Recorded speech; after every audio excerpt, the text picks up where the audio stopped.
Assalamualaikum warahmatullahi wabarakatuh. Waalaikumsalam. Waalaikumsalam warahmatullahi warahmatullahi wabarakatuh. wabarakatuh. Alhamdulillah wassalatu wassalamu ala Rasulillah Muhammad ibn Abdullah sahbihi wa mawalah la haula wa la quwwata illa billah. Wa qala ta'ala subhanaka la ilma lana illa ma 'allamtana innaka antal alimul hakim. Rabbi shrah li sadri wa yassir li amri wahlul 'uqdatam min lisani yafqahu qawli. Yang sama-sama kita muliakan dan kita banggakan kita Ustadz Dr. Ahmad Syatibi MAG yang telah hadir di hadapan kita semua, Bapak dan Ibu jamaah kajian Balaghah yang dirahmati oleh Allah Subhanahu wa taala. Alhamdulillah pada awal bulan ini kita dapat bertatap muka kembali dalam keadaan sehat tanpa kurang apapun. Adapun tema kajian kita pada pagi hari ini adalah seputar tentang husnul taklil. Apa itu husnul taklil? Bagaimana itu nanti macam-macamnya dan contohnya nanti akan dipaparkan dan dijelaskan oleh guru kita. Untuk menghemat waktu, mari sama-sama kita simak apa yang akan disampaikan oleh beliau. Kepadanya waktu dan tempat dipersilakan dengan segala hormat. Falyatafaddal mashkura. Assalamualaikum warahmatullahi wabarakatuh. Waalaikumsalam. Waalaikumsalam warahmatullahi wabarakatuh. Kita bersyukur kepada Allah ditambahin lagi nikmat. Kita bersyukur kepada Allah dipertemukan dengan hari apa ini, hari Kamisnya ya. Dipertemukan lagi dalam Zoom. Bukan cuma sekedar bersilaturahim, tapi juga menjadi wasilah mudah-mudahan menambah kedekatan kepada ilmunya Allah dan sekaligus juga berarti menambahkan kedekatan kepadanya. Bukan cuma sekedar berharap dicatat sebagai bagian dari usaha atau ibadah kepadanya, tapi juga berharap Allah menjadi punya alasan untuk dia menambahkan lagi nikmatnya kepada kita, utamanya ilmu-ilmunya gitu kurang lebih. Tema kita masih berada dalam bagian ilmu badi. Ilmu badi dimaksud adalah muhassinat maknawiyah, aspek-aspek keindahan dari sudut pandang makna. Sampai pada bab yang namanya husnul taklil. Memang sedikit sederhana, tetapi dipaham insya Allah kita bisa memberikan contoh. Kalau perkiraan 5 menit, saya 1 menit bisa saya jelaskan. Ya. Aja Pak Ustadz. Husnul. Ini kan kelasnya udah kelas unggulan, Pak. Kelas akselerasi lagi. Ya. Baru 5 menit, 1 menit saya bisa jelaskan. Husnu terdiri dari 2 kata, husnu ta'lil. Husnu artinya bagus. Bagus artinya indah. Bagus dan indah dimaksud dari sudut pandang bahasa. Sudut pandang bahasa itu bisa berkata indah, bisa berkata bagus. Basicnya adalah rasa. Apalagi balaghah. Balaghah itu sasaran tembaknya rasa. Diperhalus rasa. Jangan dikira rasa sebagai potensi yang diberikan oleh Allah itu hanya pada balaghah saja. Pada teologi juga ada aspek rasa. Bahkan aspek rasa cukup dominan. Rasa adalah jenjang berikutnya setelah ilmu. Ilmu semakin tinggi, maka rasa semakin tinggi. Ya tidak? Ilmu tafsirkah, ilmu fikihkah, ilmu apa saja, itu jenjang tertingginya adalah rasa. Rasa. Maka seperti pernah saya bilang, Saat Allah menutup ayatnya dengan wahum la yashurun, mereka tidak merasa. Itu udah ilmunya udah mandek, nggak sampai pada titik rasa. Ya, husnu artinya bagus dari sudut pandang rasa bahasa. Ta'lil artinya sebab. Dari kata allala yu'allilu, ta'lil. Allala yu'allilu ta'lil. Kita sering mendengar ilat. Ilat itu sebab. Saya beri ilustrasi dalam konteks yang lain. Kenapa orang bepergian jauh boleh qashar jamak, boleh tidak puasa? Apa sebabnya? Apa sebabnya dalam konteks fikih itu? Apa ilatnya? Itu sebab. Apa ilatnya? Kemudian muncul kaidah usul fikih yang menyebut kata ilat. Apa itu? Al-hukmu yaduru ma'al illati wujudan wa adaman. Hukum itu sangat ditentukan oleh ada atau tidaknya illat, sebab. Kalau ada sebab, maka ada hukum. Kalau nggak ada sebab, maka nggak ada hukum. Ibu-ibu bukan cuma tidak dianjurkan, dilarang di masjid. Dianjurkan di rumah, bapak-bapak di masjid. Pertanyaan kenapa? Dengan kata lain, apa ilatnya? Tuh gitu. Ilatnya, oh iya nanti mengundang kaum laki-laki sedikit atau banyak jadi maksiat, telinganya atau matanya. Itu ilat. Atas dasar ilat itu maka dianjurkan sebaiknya ibu-ibu di rumah. Baru kemudian fikih kan berkembang. Insya Allah kita bisa menjaga ilat itu. Berarti tidak ada. Apalagi dari sisi lain bahwa di masjid ada fadilah-fadilah yang lain. Ada ceramah, ada tarawih berjamaah, itu tarawih jadi luar biasa. Ibu-ibu lebih banyak di masjid. Nah, ada atau tidaknya itu berpulang kepada yang bersangkutan. Dia mampu tidak menghindari terjadinya hal-hal yang tidak diinginkan dengan sebab dia pergi ke masjid. Kembali ke pokoknya, yaitu bergantung kepada ada ilat atau tidak. Sehingga secara khusus ibu-ibu yang ke masjid nggak boleh bersolek. Sebab bersolek mengundang. Di antara solek, apa itu solek? Yang paling menonjol mengundang adalah wewangi-wangian. Masjidnya di Istiqlal. Terus rumahnya umpamanya di Jalan Tamrin umpama. Itu kalau pakai minyak wangi udah kebauan sampai Istiqlal.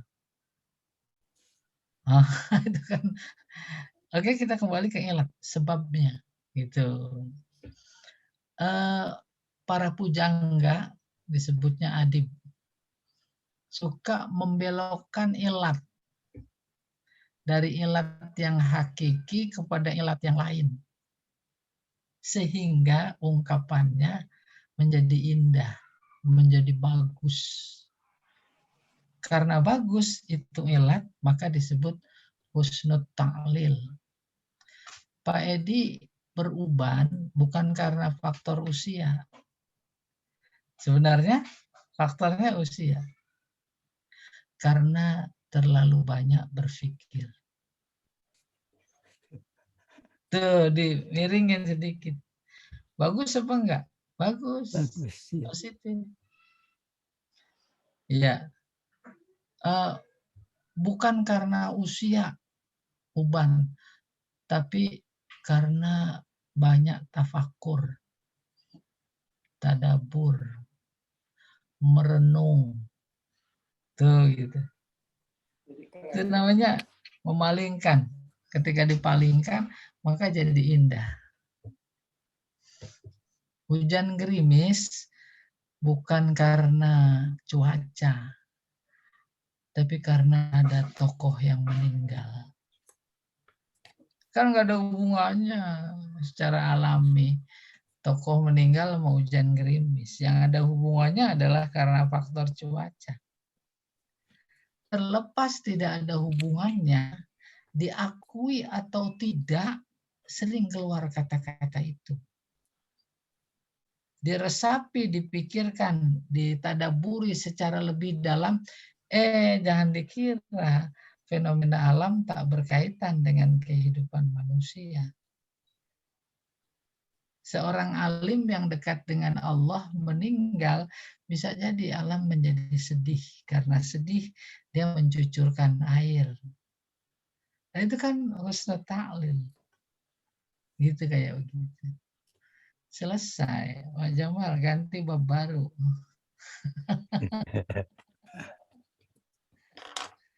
Husnul ta'lil. Gempa yang terjadi di Jakarta bukan karena ada lempengan yang bergeser. Padahal emang itu. Tapi karena gembira. Jadi berjoget. Ya. Gembira melihat para koruptor ditangkap. Umpamanya. Ya, iya. Karena para koruptor ditangkap. Akhirnya nggak ditangkap-tangkap, maka nggak gempa-gempa. Gitu, husnul ta'lil. Gitu. Matahari redup hari ini karena malu dengan ceramah Ustadz Somad.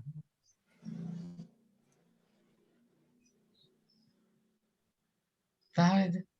Ada nggak keterkaitan rasa atau hubungan bahasanya? Matahari redup sama ceramahnya Ustadz Somad. Nah, kalau ahli bahasa bisa itu. Apa itu? Matahari sumber cahaya, tapi cahayanya menjadi redup, nggak terang dibanding cahaya penjelasan khutbah Ustadz Abdul Somad. Kalah dia. Itu demikian.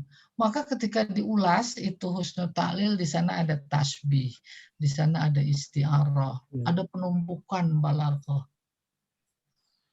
So, gitu. Pokoknya contoh lain, bulan purnama, nah itu tak jadi muncul karena ada ibu yang berdandan. Coba, bagus apa enggak? Bagus. Bagus kan? Iya. Bulan purnama menjadi cerah karena Pak Jamal keluar rumah. Tuh. Dia begitu ingin menyinari Pak Jamal yang keluar rumah. Kenapa? Karena Pak Jamal lebih jamal daripada bulan. Oke, ini udah digedein nih. Husnu ta'lil terdiri dari dua kata, husnu dan ta'lil. Husnu secara harfiah artinya baik, bagus, atau indah.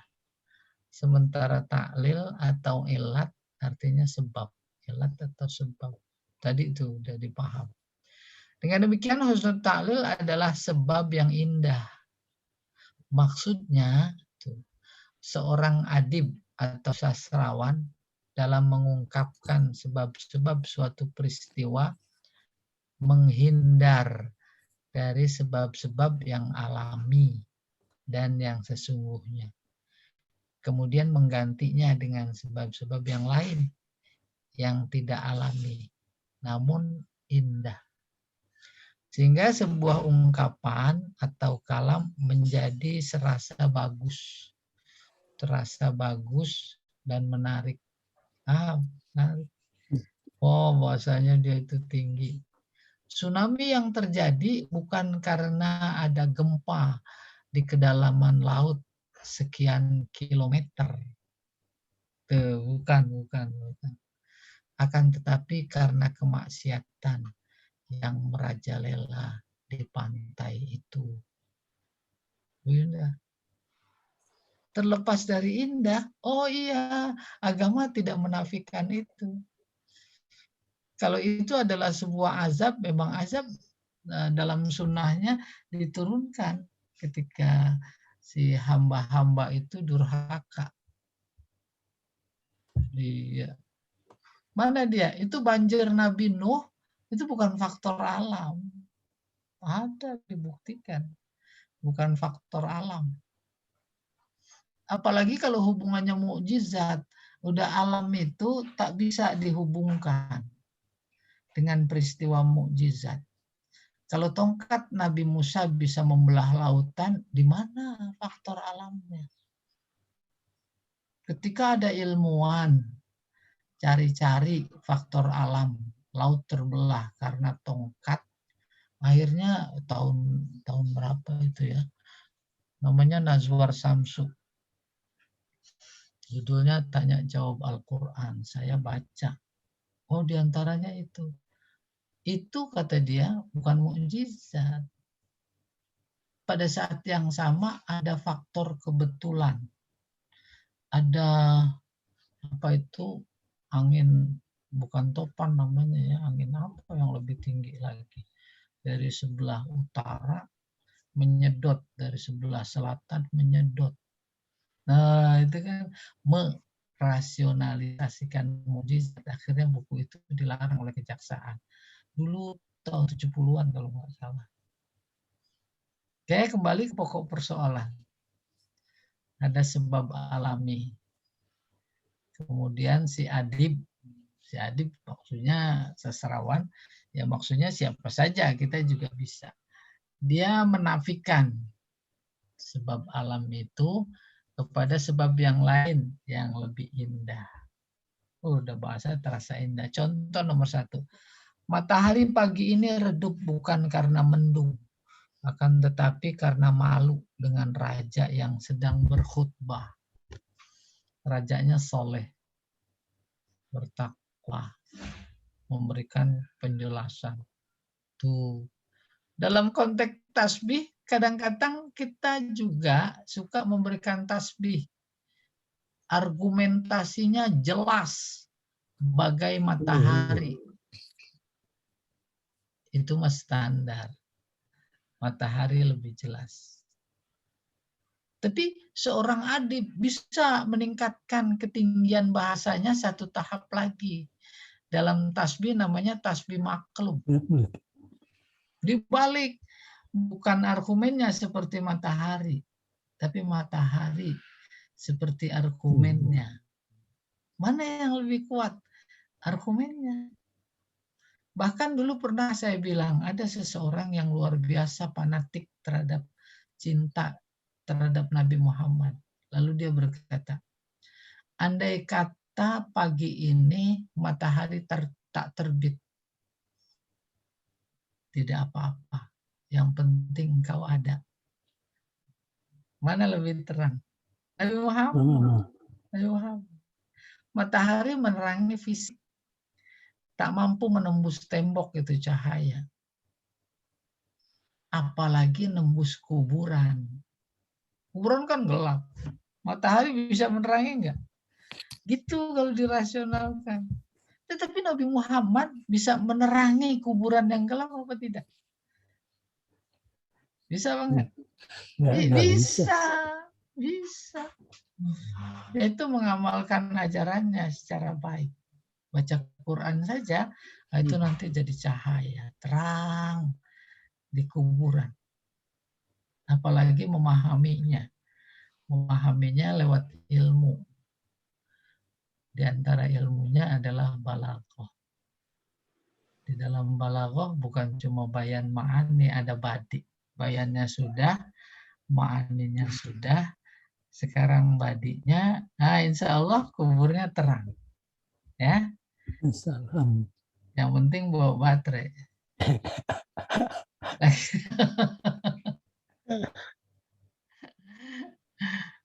Subhanallah, itu didekatkan oleh pakai apa? Pakai agama ya, Islam. Iya, terang. Jadi ada ceramahnya Pak Quraish Shihab itu, sebelum sampai akhirat kita masuk alam barzah. Alam barzah itu penantian. Tapi beliau mencoba mengganti. Betul, penantian nggak salah. Apa dia sebut? Alam penyesalan. Penyesalan. Kalau ada informasi di bukit sana ada ditemukan berlian, gudang, kebun, hektaran isinya berlian, maka pada berebut apa enggak? Gitu kurang lebih. Berebut. Ambil sedikit pasti menyesal. Ambil banyak, batasannya di luar kemampuan, itu juga menyesal. Kenapa saya nggak ambil lebih banyak? Itu dia alam barzakh. Nyesel. Nggak ada yang nggak nyesel. Apalagi nggak ngambil kan? Apalagi kagak ngambil. Tuh udah terbayang. Tuh punya rasa udah. Ya. Kalau punya rasa berarti rasain. Apalagi enggak. Tuh alam barzakh. Akhirnya disanding dengan hadis Nabi. Kenapa ada kesempatan waktu hidup di dunia tidak beristighfar, tidak bertasbih. Habis sholat, assalamualaikum, zikir, baca itu zikir yang 10 kali saja suka ngedumel. Lamaan. Nah, nanti nyesel. Itu kurang lebih. Nah, kalau tadi umpamanya kita awal buka sama Pak Jamal baru 3 orang. Baru 5 orang. Baru 10 orang. Sekarang ada 13 orang. Pertanyaan, sedikit apa banyak? Banyak lah. Sedikit apa banyak? Banyak. Saya kebetulan kalau hari Rabu itu kuliah UIN pakai Zoom juga, itu sampai 105 orang. 3 kelas saya gabung. 105 itu luar biasa, ngelayaninnya banyak. Maka dibanding yang lebih banyak ini sedikit. Sedikit itu orang cari loh. Orang cari. Orang-orang sufi yang dekat sekali dengan Allah ketika tawaf doanya itu, ya Allah jadikanlah aku termasuk orang-orang yang sedikit. Ya tidak? Itu doanya. Kalau kita cari yang banyak. Cari yang Kenapa itu? Sebab dalam Al-Quran bermula dari menjelaskan syakir, itu orang yang bersyukur. Tapi kalau syakur, itu mubalaghah, sangat bersyukur. Kalau syakir, bersyukurnya baru sebatas terhadap nikmat saja. Nikmat syukur, pindah rumah syukuran enggak? Syukuran. Nah, itu syukuran. Itu baru syukur. Tapi kalau ada musibah syukuran enggak? Enggak ada. Nah, kalau yang lebih tinggi sangat syukur itu bukan cuma nikmat saja yang disyukuri, musibah disyukuri. Lah itu kan susah nyampe pikiran ke situ itu. Ada yang kayak begitu sedikit. Maka Allah memberikan informasinya wa qalilum min ibadiyasy syakur tuh. Syakur dikit. Maka paham betul itu. Akhirnya waktu tawaf doanya ya Allah jadikan aku tergolong orang-orang yang sedikit. Itu maksudnya. Nah, ini mudah-mudahan karena ada Pak Selamat kita selamat dunia akhirat. Amin. Tergolong yang sedikit. Tuh, Selamat kan cuma sedikit. Nomor 2 nih. Bulan malam ini kurang terang, bukan karena tertutup awan, akan tapi karena malu dengan sang putri yang sedang berada di taman. Tuh, terasa itu konsep husnul ta'lil. Seorang adib beralih dari sebab-sebab alami kepada sebab-sebab yang lain. Udah terasa indah belum?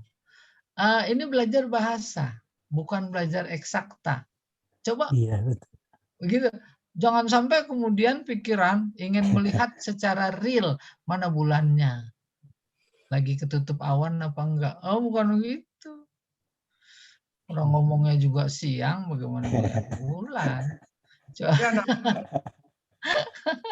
Kecuali bulan Januari gitu. Anak Iya. muda bilangnya gombal.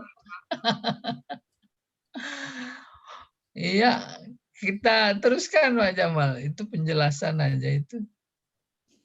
Ke bawahnya ada contoh 3 kali ya. Itu husnul ta'lil. Nanti satu-satu pada bikin contoh. Jamal. Iya, ini nomor 3. Demikian pula halnya dengan contoh-contoh di bawah ini.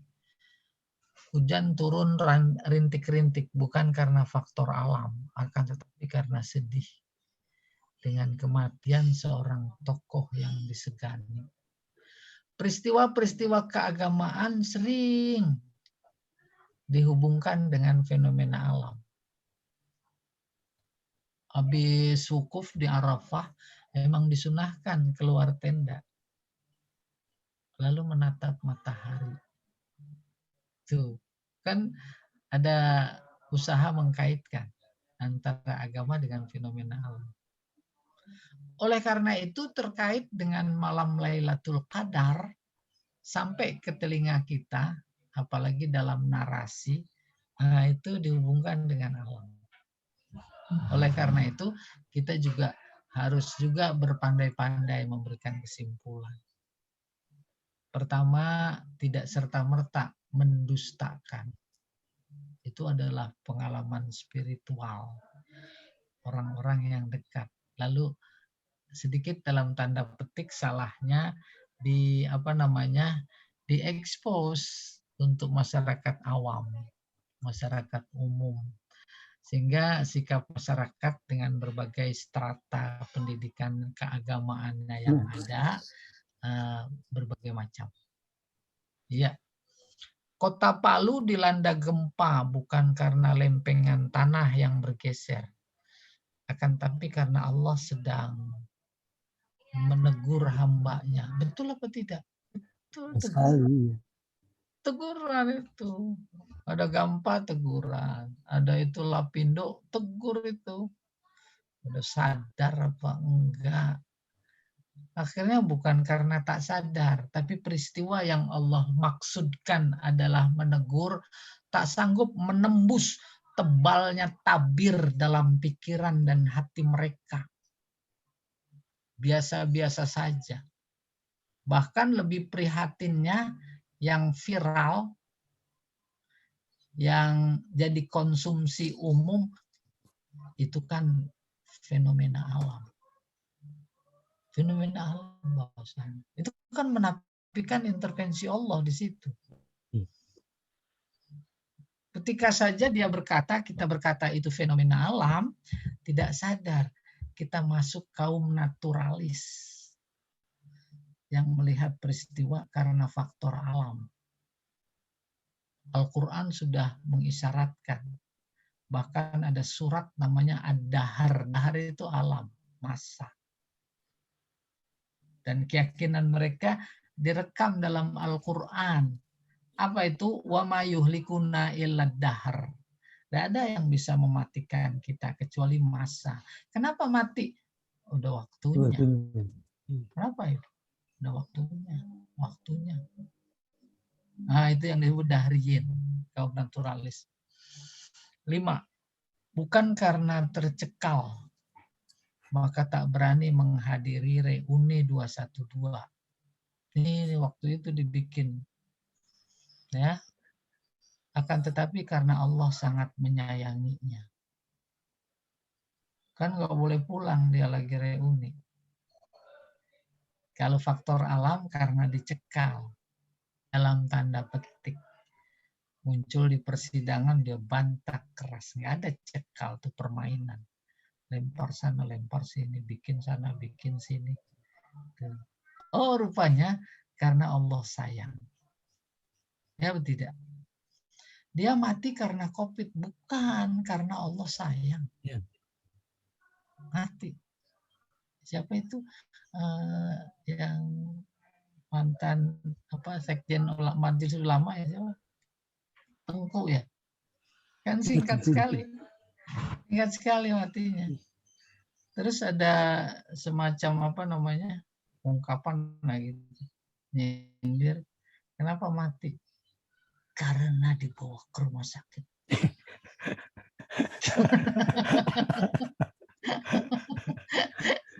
Ya, biarin aja, kan jadi indah itu. Ya.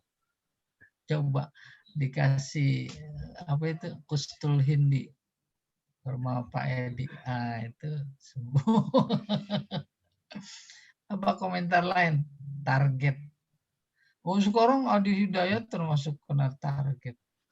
Mulai dipersekusi. Apalagi si Somad. Termasuk benar apa enggak, Allah.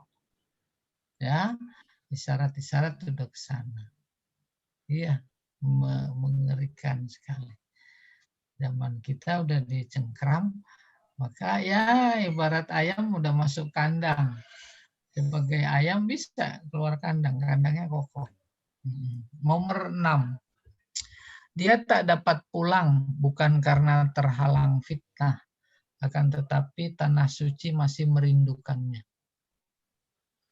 Tuh, ini lama udah ditulis, cuma belum terbit-terbit. Gitu, kurang. Ya, nggak apa-apa. Yang penting kita bisa baca.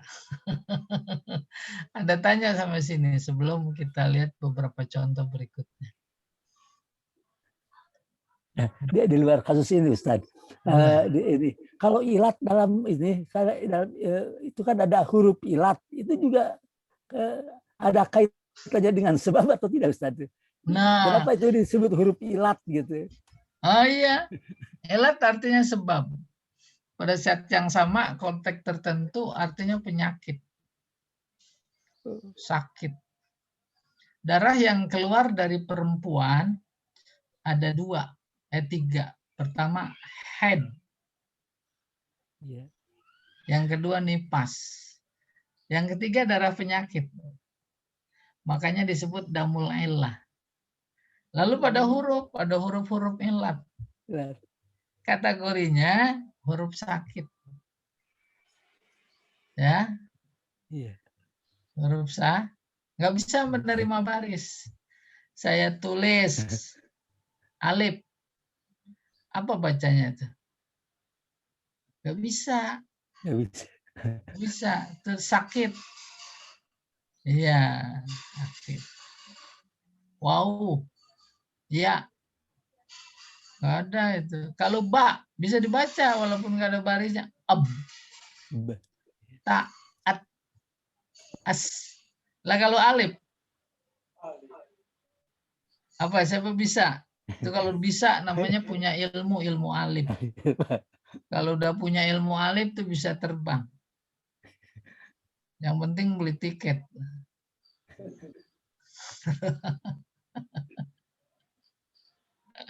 Ya, sakit dianggap itu huruf sakit. Dan itu penting.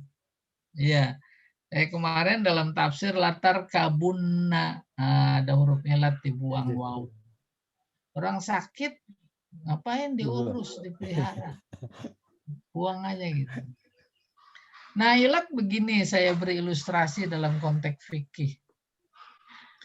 Tadi perjalanan 1 hari 1 malam pakai onta waktu itu, maka Nabi qasar jamak. Ulama menganalisis apa sebabnya, maka bahasa teknisnya apa ilatnya. Yang satu bilang karena jarak. 1 hari 1 malam dikilometerkan pada era sekarang itu kurang lebih 86 km.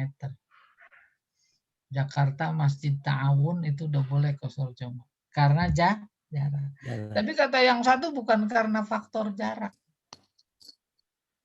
Faktor sulit. Air terbatas. Apalagi cuaca. Gitu. Disimpulkan qashar.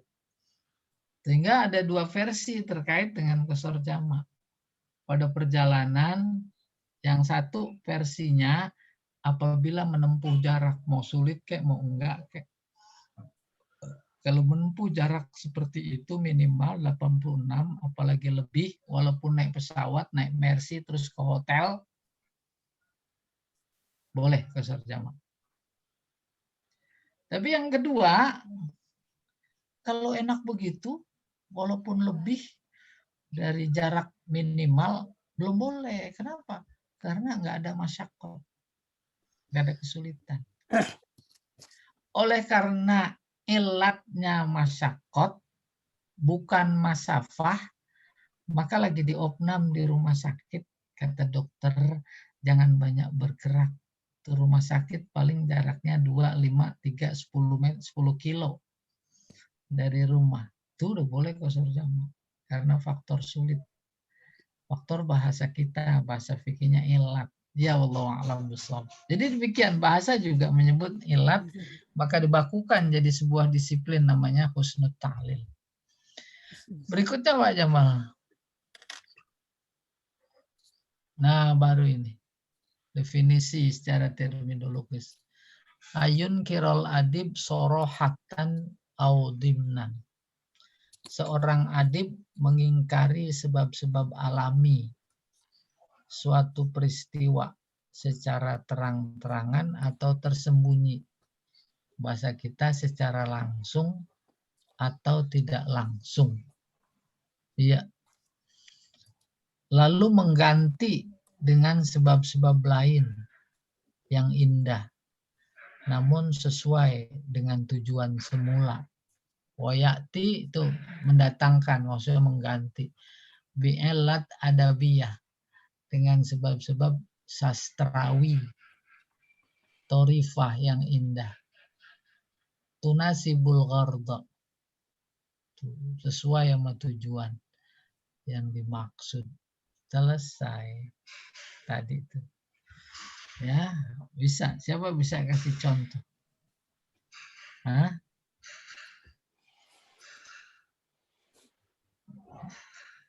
Gak apa-apa, kita teruskan. Perhatikan dengan baik contoh-contoh berikut sekali lagi. Gempa yang terjadi selama ini bukan karena faktor alam, akan tetapi karena senang melihat kemaksiatan. Itu kata senangnya saja, bukan dalam artian sesungguhnya. Tapi dalam artian menurut kacamata alam. Ketika disebut alam, maksudnya yang punya alam. Itu dianalisis lagi. Allah. Dan kata senang, kalau Allah senang kemudian memunculkan gempa, senang. Bukan dalam artian hakiki, senang dalam artian menyiksa. Kenapa? Ya karena mereka senangnya disiksa. Tuh Al-Quran juga pakai kata itu. Abashirhum bi'azabil alim. Beri kabar gembira mereka dengan azab yang pedih. Nah itu kan ada fase-fase, tahapan-tahapan rasio bahasa yang memang harus dicerna, dilalui. Sehingga paham kepada Al-Quran, tidak bertanya-tanya, kenapa kok kabar gembira pakai azab yang pedih? Nah kalau nggak tahu tahapan bahasanya, dia akan bingung, nggak paham. Dan ternyata memang Al-Quran ciptaan Allah, buat manusia ciptaan Allah, sehingga pikir rasa yang ada pada manusia itu sebuah potensi yang sengaja diberikan untuk memahami Al-Quran. Jadi paham Al-Quran. Basic semua itu adalah iman. Kayak apapun rasa, ilmu, pengetahuan tingginya, tapi kalau basicnya nggak ada, nggak iman sama Al-Quran, Al-Quran bawaannya jelek aja. Iya atau tidak? Kalau perlu direvisi. Itu ada tokoh Syiah India viral ya. Al-Quran mau direvisi. Alah, Allah, wala quwata. Udah seperti itu zaman. Nomor 2. Bulan bersembunyi di balik awan karena malu melihatmu berdandan. Tuh. Mau kondangan istri lama banget belum kelar-kelar. Ya keburu mendung lah nih. Padahal enggak terang. Kenapa tuh mendung? Tadi kamu bilang mendung. Lah iya mendung itu. Karena malu ngelihat kamu. Umpama. Ya, makanya cari istri yang paham balaghah, Bu, Pak. Kalau nggak paham, kayaknya nggak ada saluran. Ya, Allah alam. Iya, Freddy jangan bengong dong.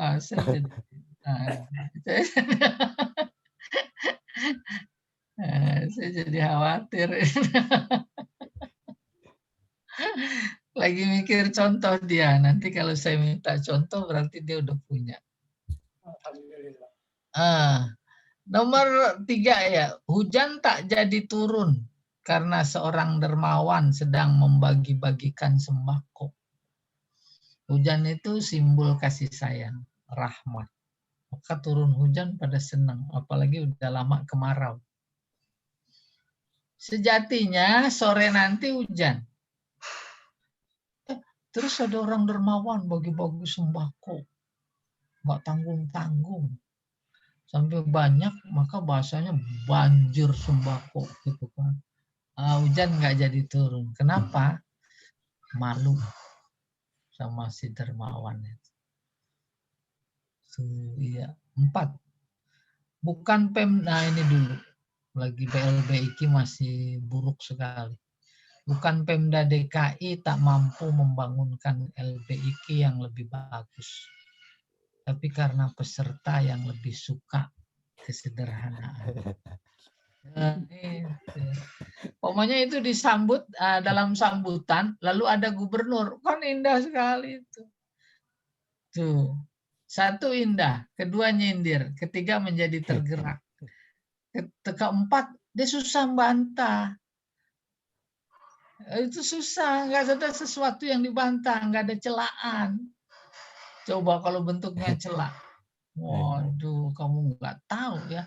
Anggaran lagi sulit gini segala macam. Nggak mungkin, itu udah terjawab. Bukan. Orang emang pesertanya, dia lebih senang dengan kesederhanaan. Itu bahasa. Bahasa logika, oleh karena itu balaghah. Kalau lihat kamus Hanswer itu artinya retorika. Pemda DKI sebenarnya sangat mampu membangun gedung LBIK yang lebih megah. Namun belum juga dilakukan karena faktor teknis dan lain-lain. Namun seorang adib mengalihkan sebab-sebab alami dan menggantinya dengan sebab yang tidak alami, yaitu karena para peserta lebih suka dengan kesederhanaan. Pasti tertawa, walaupun di dalam hati, gitu kurang lebih. Ya, mari kita perhatikan contoh-contoh husnul taklil yang lain di bawah ini. Ya, ini. Qala Ibnu Rumi. Ibnu Rumi seorang penyair ya. Amma zuka'u falam tasfarra iz janahat illa li furqati zakal manzoril hasani. Ada artinya coba Pak Jamal di bawah. Nah ini dia. Matahari itu tidak menguning ketika hendak terbenam. Kecuali karena akan berpisah dengan pemandangan yang indah.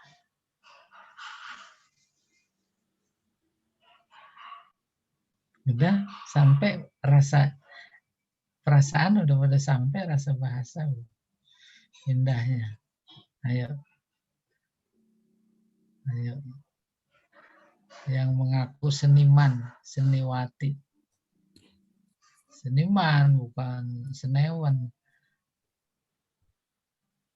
Matahari sore tambah redup kan, tambah sayu kan. Sayunya matahari di sore hari bukan karena akan terbenam. Kalau karena akan terbenam itu mah sebab alami. Tapi ini dibantah, bukan karena akan terbenam.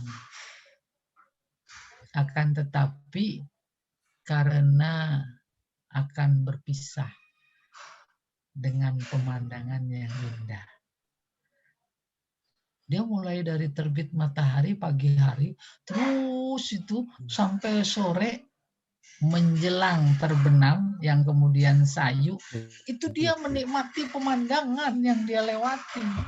Ada gunung-gunung, ada lautan, ada pepohonan, buah-buahan, kebun-kebun. Jangan pandangannya di Jakarta, gedung-gedung tinggi, di New York, Singapura, tapi di tempat-tempat wisata.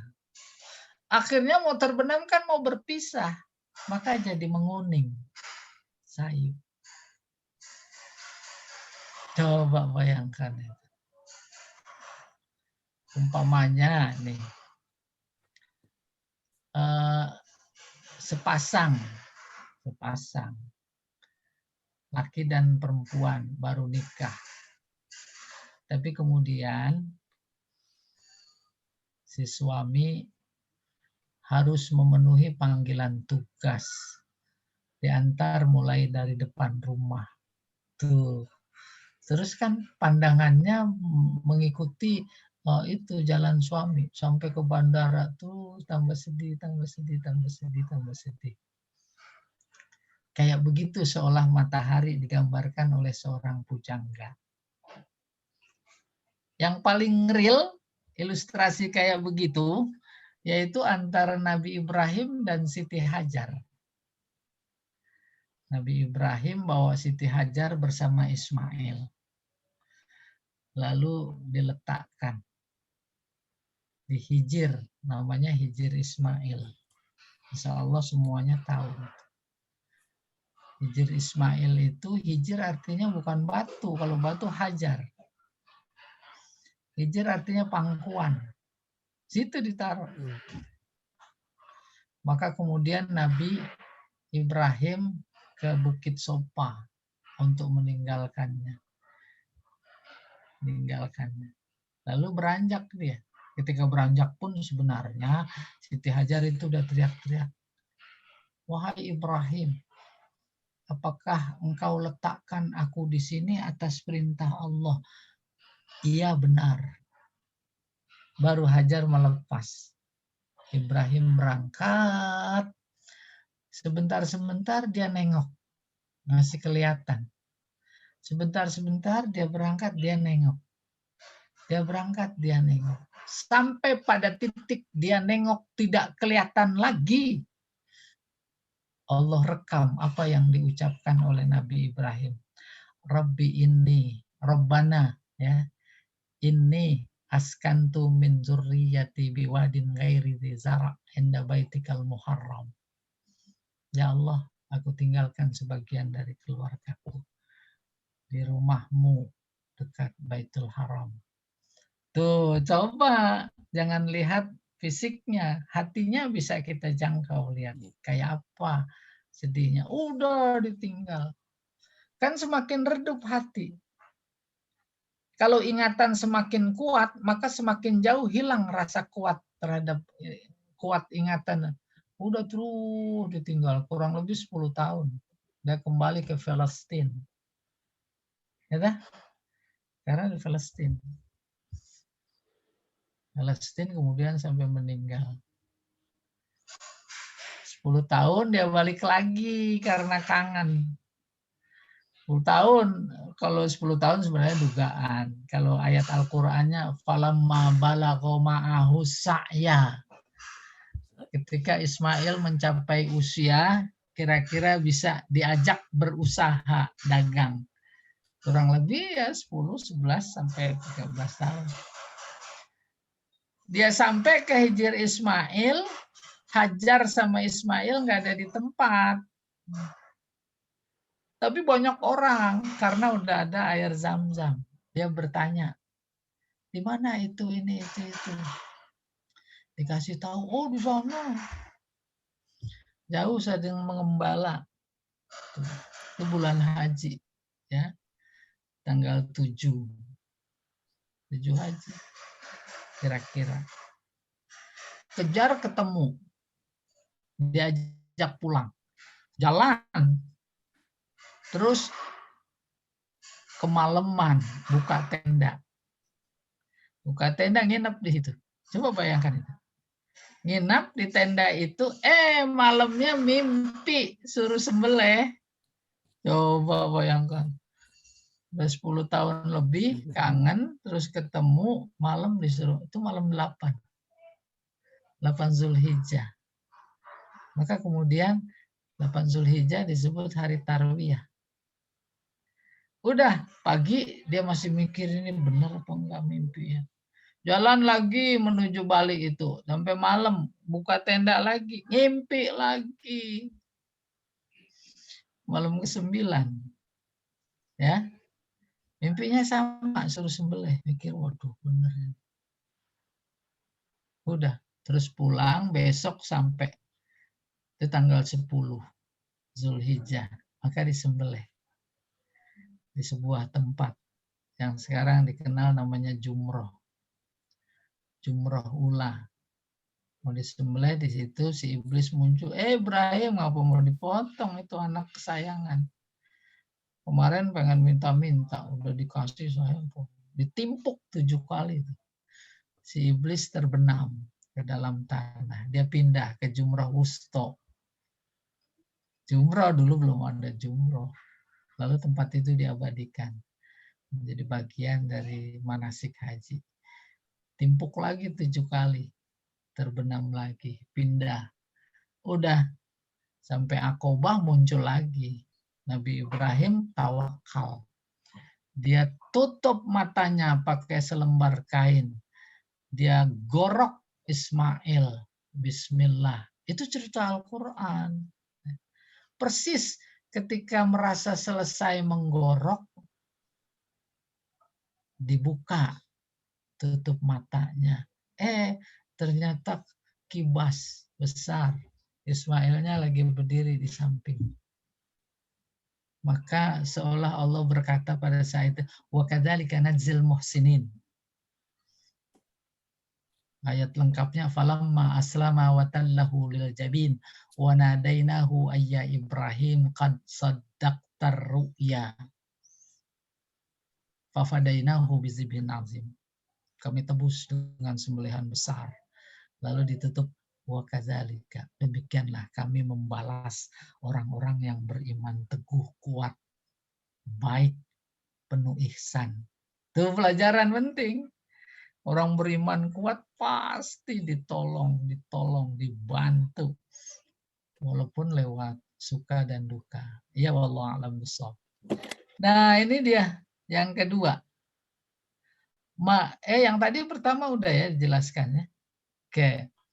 Kecuali karena akan berpisah dengan mazul zilat misru min kaidin yuradu biha wa innama raqasat min adlihi tarba. Mesir bergoncang bukan karena makar yang ditujukan kepadanya. Akan tetapi ia sedang menari. Senang karena keadilan rajanya. Ini gak sindiran. Goncang. Padahal kan gempa. Dibilang menari. Tuh menari. Karena rajanya yang adil. Udah nyambung itu. Tinggi ada beberapa tahapan. Gempa dalam artian beneran itu kan negatif. Tapi kemudian dibelokkan oleh si penyair. Menari senang. Karena rajanya adil. Rajanya adil padahal menjadi bertentangan dengan gempa yang hakikatnya adalah azab. Itu sindiran lagi. Kita juga begitu. melihat kedurhakaan, melihat pengkhianatan, melihat kezoliman, kedustaan. Mereka itu kita udah nggak sebel lagi. Malah mereka sedang menikmati kedustaan.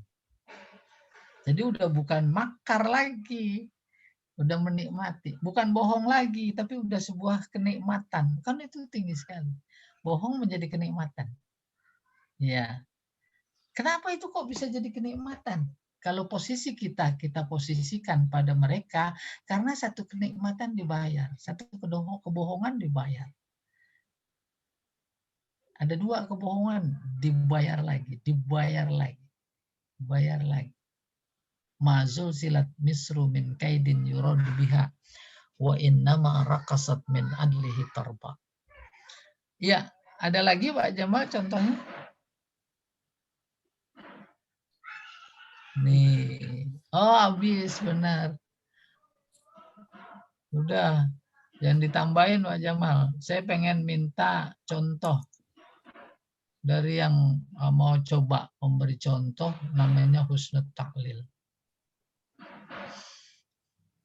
Saya Ustaz. Ya boleh Pak Edi. Pagi ini matahari bersinar cerah ceria karena ada Zoom balaghah. Iya. Sangat.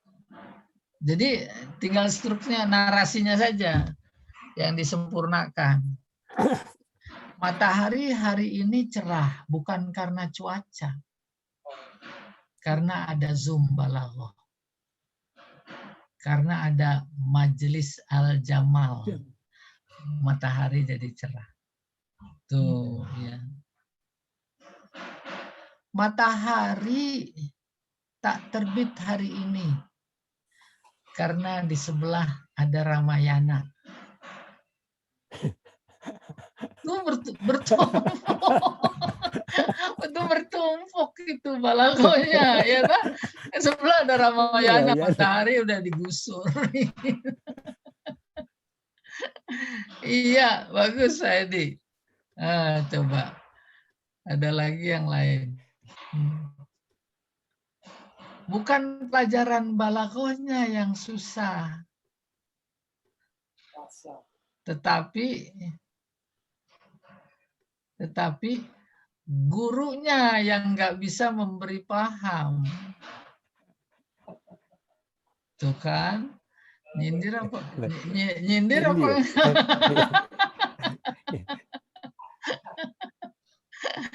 Bukan pelajaran balaghah, memang gurunya yang nggak bisa memberi paham, buktinya nggak paham umpamanya. Bukan muridnya yang nggak paham Ustaz ya.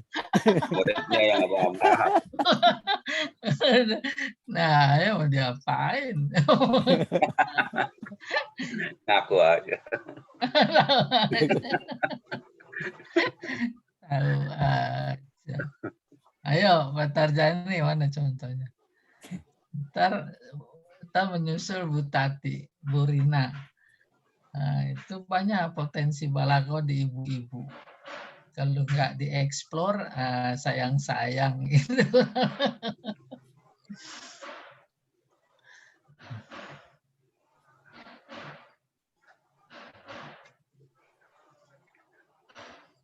Ada lagi?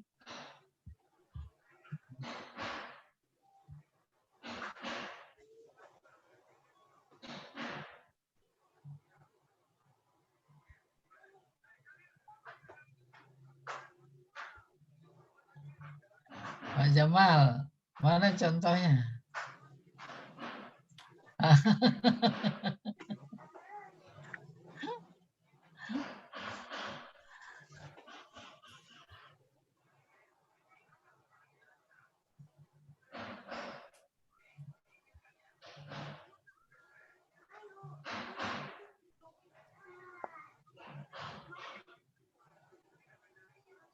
Ini Ustaz.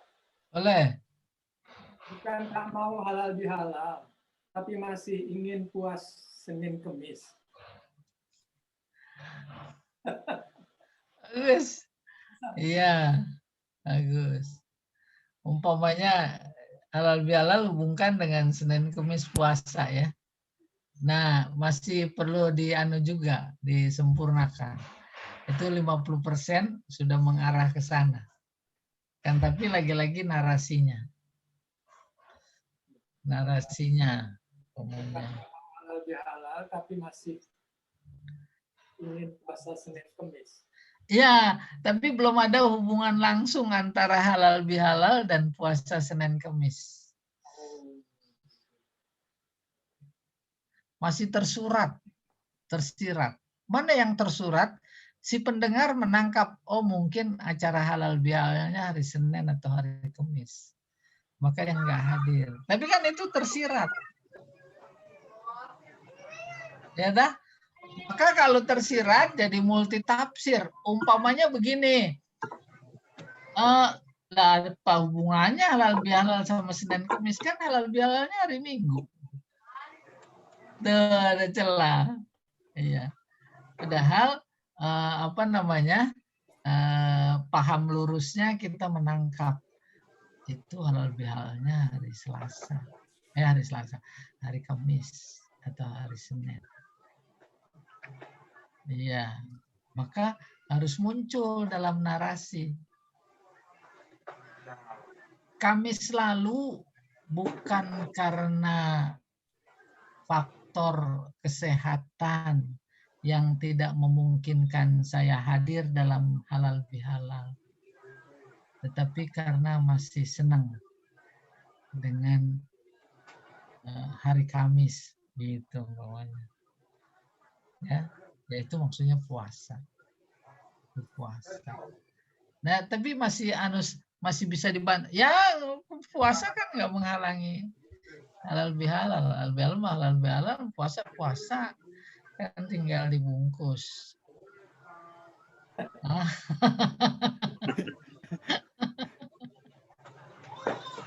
Ya, yang lain bawahnya.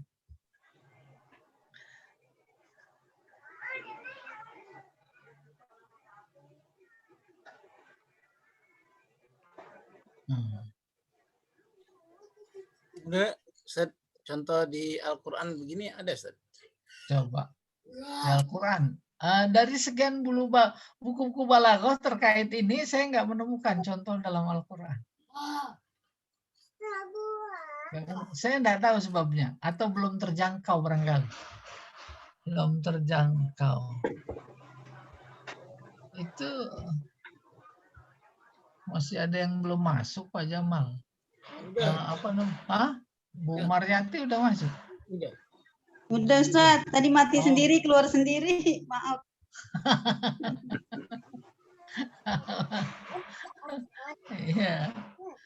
Iya.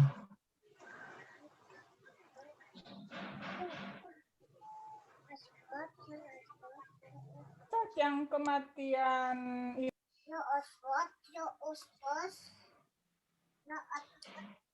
Putus. Kematian Nabi yang Ibrahim itu bukan ada contoh dalam Al-Quran itu. Kematian Ibrahim yang anaknya Rasulullah. Oh, iya, terus kenapa? Ya, maksudnya kan dia bilang karena alam nangis karena kematian anaknya gitu kan. Nabi. Bukan. Itu gerhana. Gerhana. Ya, maksudnya itu bukan dalam Al-Quran itu. Kematiannya bukan. Tapi korelasinya Nabi Ibrahim anaknya wafat.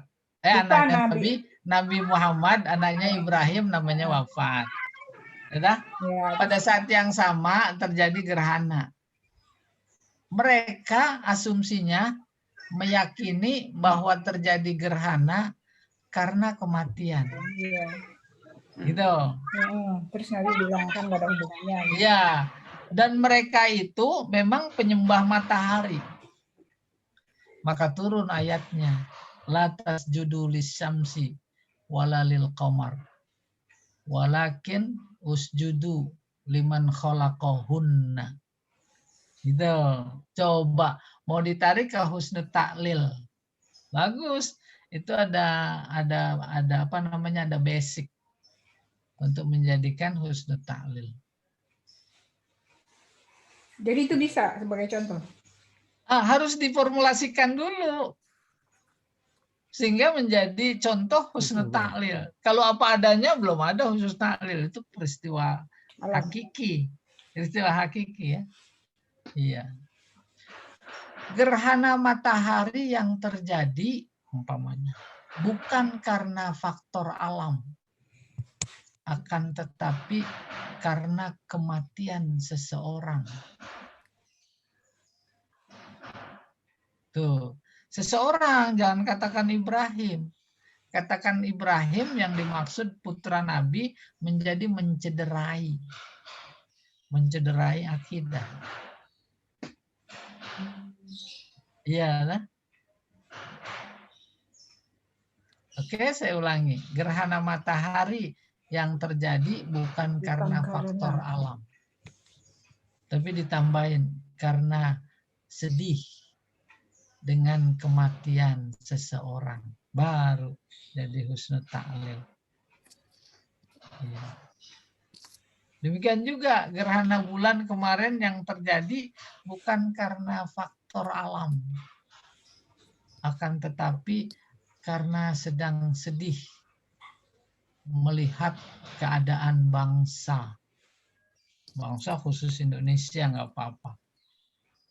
Tapi diganti karena sedih melihat umat manusia. Sebab total dunia itu semua. Amerika, Eropa kena. Ya. Sehingga di daerah tertentu luar biasa mengagumkan peristiwa alam. Jangan katakan fenomena peristiwa alam, maksudnya yang punya alam. Yaitu Allah. Ada matahari kembar. Ada bulan kembar. Iya. Bagus. Ada lagi yang mencoba mengkaitkan.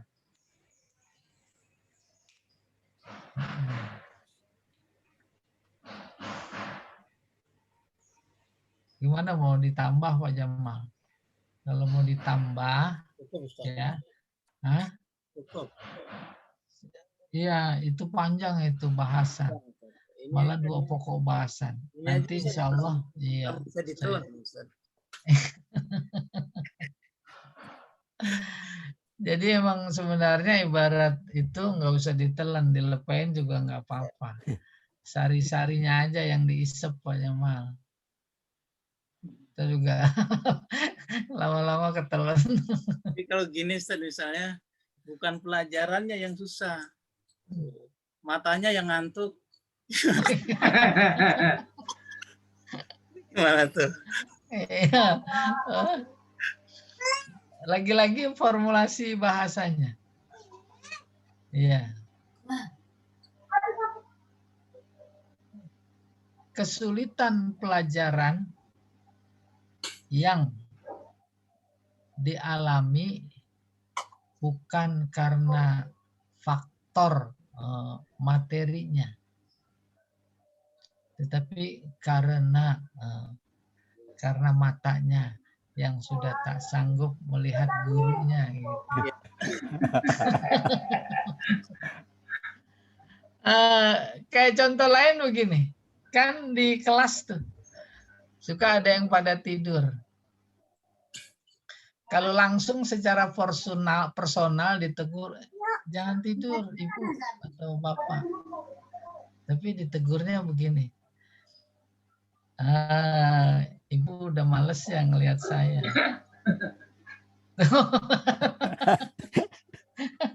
Udah males ya ngelihat saya itu kok ntar merem, ntar melek. Iya, padahal ngantuk. Aduh, udah pas gitu kan tuh kata-kata masuk ke dalam pikiran, ke dalam hati. Udah bisa diduga bagaimana rasanya. Udah nggak kuat Ustaz. Nggak kuat melek. Tahan ngantuk. Saya ngantuk, maka formulasinya saya ngantuk di kelas bukan karena tadi malam bergadang, tapi karena tadi tidak sanggup dengerin birunya. pelajaran balaghah gitu. Bisa jadi. Kepenuhan. Ya, faktor alamnya adalah malamnya begadang. Malam begadang. Tapi itu dinafikan. Dimunculkan sebab baru yang balaghi namanya. Iya, Allah a'lam bishawab. Ya. Saat misalnya kematian Iya. seseorang Iya. dihubungkan dengan perilakunya jahat, kebetulan dia meninggal, alam jadi jelek gitu. Iya, iya, bagus tuh. Tinggal Ibu formulasikan bagaimana jadinya formula itu menjadi husnul ta'lil. Dia meninggal bukan karena sudah tiba ajalnya. Tapi alam sudah tak sudi melihatnya. Umpamanya. Tuh, padahal kan faktor alaminya memang ajalnya sudah habis. Tapi beralih kepada sebab lain. Yaitu alam tak sudi melihatnya. Jadi marah alamnya gitu. Ya, Jadi alamnya marah. ya itu mah terserah mau marah. Itu lain lagi. Kemudian suka nambah-nambahin. Alam tak sudi melihatnya. Gitu saja, udah selesai. Ya, bagus. Tuh, dia meninggal bukan karena faktor usia. Orang soleh itu meninggal bukan karena faktor ajal, tapi Allah sudah rindu dengannya. Ya tidak. Tapi karena Allah rindu dengannya. Emang begitu sunnahnya. Karena rindunya Allah dengan hamba-hambanya yang soleh, maka dimatikan, diambil sebelum kiamat datang. Kacamata itu, maka orang-orang soleh kemarin yang sudah pada diambil, itu kan sebuah nikmat baginya, pelajaran bagi kita, ya, ibrah. Ambil enak, mereka nggak ketemu kiamat. Ya. Lalu dihubungkan dengan doa kita menjadi bertentangan, minta panjang umur aja. Padahal udah 75 tahun, doanya masih panjang umur. Lah mau ngapain? Berarti salah ya. Berarti salah itu mah kesimpulan Ibu ya. Ya kan selama ini kan banyak doanya kebanyakan panjang umur dalam taat gitu kan. Ya, itu dalam taatnya. Panjang umur bukan tambah usia, Bu ya. 70 jadi 75 bukan sama sekali bukan. Ya. Oleh karena itu menarik, ada seseorang yang mengingkari kebangkitan dalam perjalanannya lewat di sebuah kampung yang porak-poranda karena azab Allah. Karena apa? Terus langsung dimatikan 100 tahun itu. Terus hidup lagi. Hubungannya dengan mati nggak bisa hidup lagi. Oh, itu dimatikan sebelum tiba ajalnya.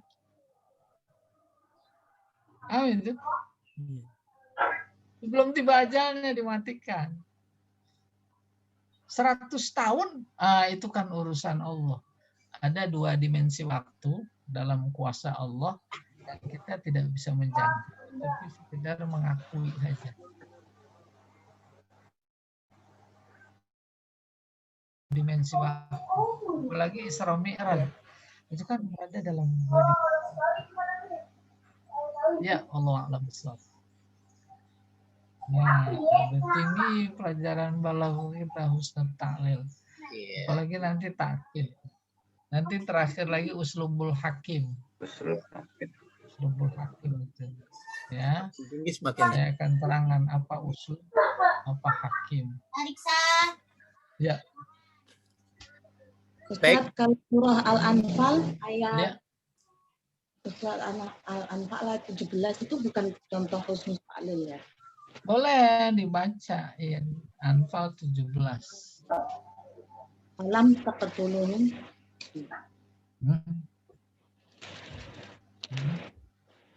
Apa? Anfal 17 Pak Jamal. Ya.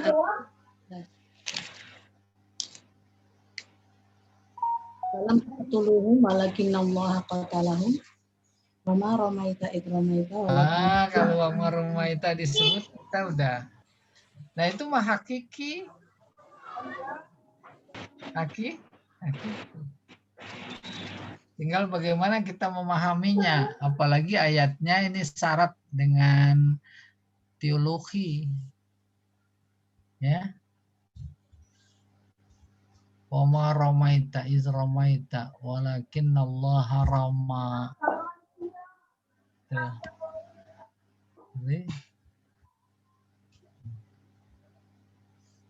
Nggak ada husnul taklil. Ya. Falam taqtuluhum, kalian tidak membunuh mereka. Walakinallaha qatalahum. Tapi Allah yang bunuh. Wama romaita, bukan engkau yang melempar saat engkau melempar. Tetapi Allah yang melempar. Paham ceritanya? Perang Badar ini ya. Perang Badar. Jumlah kaum muslimin 313. Sementara mereka 1000 lebih, 3 kali lipat. Tapi kemudian menang. Sebab yang bunuh mereka sebenarnya Allah. Yang melempar tombak sebenarnya Allah. Itu kan 2 kacamata yang harus digunakan. Kacamata syariat sama kacamata hakikat.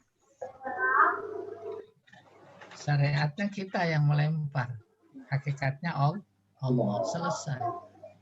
Baru kacamata teologi melahirkan aliran-aliran. Dimaknai secara harfiah, itulah dia kelompok Jabriyah yang kemudian menjadi tidak rasional. Sebab analoginya nanti kalau ada orang berzina, berarti Allah yang berzina. Kalau ada orang mencuri, berarti Allah yang mencuri. Nah itu kan nggak benar. Teologinya Jabriyah nggak sehat. Ya.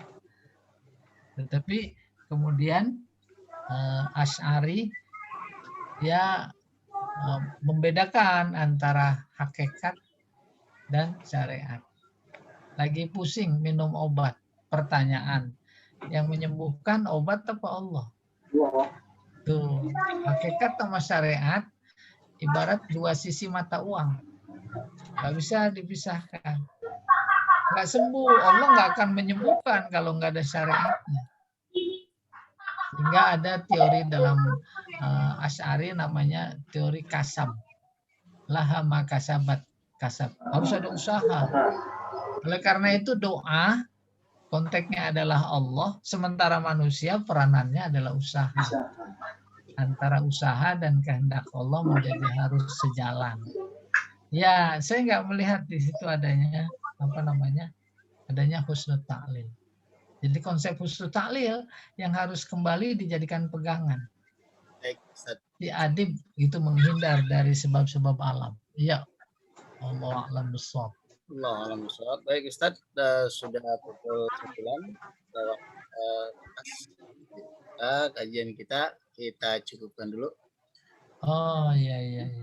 Baik. Kita akan lanjut di pertemuan berikutnya, pertemuan hari Kamis. Bagi jemaah yang masih ada pertanyaan seputar tema pada pagi hari ini, disimpan terlebih dahulu. Oke. Kita cukupkan dengan baca kafaratul majlis. Subhanakallahumma wa bihamdika. Assalamualaikum warahmatullahi wabarakatuh. Waalaikumsalam warahmatullahi wabarakatuh. Terima kasih banyak Ustaz. Sama-sama. Ya, saya pamit. Terima kasih. Jazakumullah khair.